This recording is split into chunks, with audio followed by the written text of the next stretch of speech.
দলীয় সিদ্ধান্ত মানেননি আওয়ামী লীগ ও বিএনপির অনেক নেতা। প্রথম ধাপের উপজেলা পরিষদ নির্বাচনে আওয়ামী লীগ সভাপতি প্রধানমন্ত্রী শেখ হাসিনার কঠোর নির্দেশনার পরও নির্বাচনী মাঠ থেকে সরেননি স্থানীয় এমপি মন্ত্রীর পরিবারের সদস্যরা। সোমবার প্রথম ধাপের উপজেলা পরিষদ নির্বাচনের মনোনয়নপত্র প্রত্যাহারের শেষ দিনেও তারা মনোনয়ন প্রত্যাহার করেননি। উল্টো নানা যুক্তি দেখিয়ে নির্বাচনে প্রতিদ্বন্দ্বিতা করার ঘোষণা দিয়েছেন।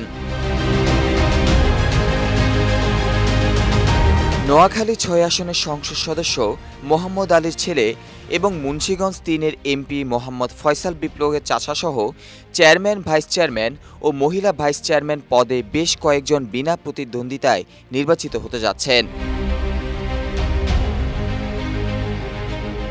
অপরদিকে একই অবস্থা বিএনপির ক্ষেত্রেও।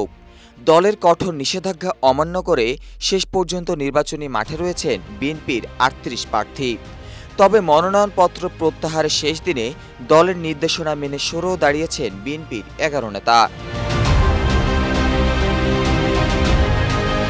পাশাপাশি নির্বাচন থেকে প্রার্থিতা প্রত্যাহার করেছেন জামায়াতে ইসলামীর নেতারা।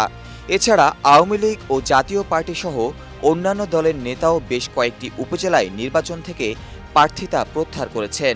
সব মিলিয়ে প্রথম ধাপের নির্বাচন থেকে ৯৫ জন চেয়ারম্যান প্রার্থী, ৭৯ জন ভাইস চেয়ারম্যান প্রার্থী এবং ২৪ জন মহিলা ভাইস চেয়ারম্যান প্রার্থী মনোনয়নপত্র প্রত্যাহার করেছেন।